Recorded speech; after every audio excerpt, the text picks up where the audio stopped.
दुर्भाग्यर कथा बहुत दिन है मंत्री है नुआ नुआ मंत्री थिला बेले कौन कहते अश्विनी वैष्णव ताको एत गुरुत्व दि जाऊ नाला एवं से जो भाव में मंतव्य दौरान पुराणा लोक होकर से बोधे पढ़ुना इतिहास पढ़ुना रेलवेर ओडिशा कौन अवदान रही पूर्व बर्तमान कौन रही प्रथम कथा है ये जो अमाउंट कहते गत 8 वर्ष 6 वर्ष भितर 7 वर्ष भितर यार केते परसेंटेज खर्च हो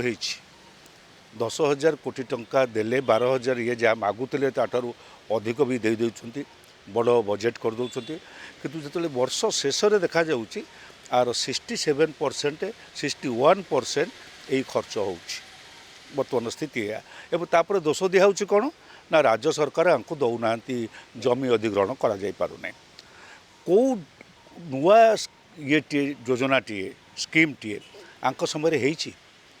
जितेबाला कांग्रेस सरकार थिला यही पाखे भुवनेश्वर रे मंचेश्वर रे वागन रिपेयरिंग कारखाना होने घोषणा कले जे आंकर वागन ये तैयारी करवा कारखाना एमाने करेंगे केतोले कहले कलाहांडी रे करेंगे केतोले कहले ब्रह्मपुर रे करेंगे छतरपुर रे करेंगे एमती कहीकि आज पर्यंत चलीगला गोटे रेलवे मिनिस्ट्री घोषणा कला रेलवे विभाग करता जे गोटे बड़ डाक्तरखाना कर कुआड़े गला सेटा एवं सबू मु तो जानी नहीं से जो कौन कहते विश्वस्तरीय रेल स्टेशन करेंगे बोलिक केतेटा विश्वस्तरीय रेल स्टेशन ओडिशा रे एमाने करछन्ती को विश्वर को कंट्री सहित तार गोटे समान अच्छी विश्वस्तरीय बोलिक कहले विश्व तो अनेक कंट्री अच्छी तादे जापान रो गोटे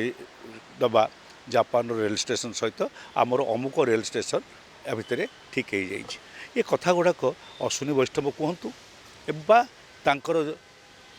दलीय लोक नेता जी मन सी आसिक मुझे कहूँ लोक पाखे से उपस्थापन करूँ।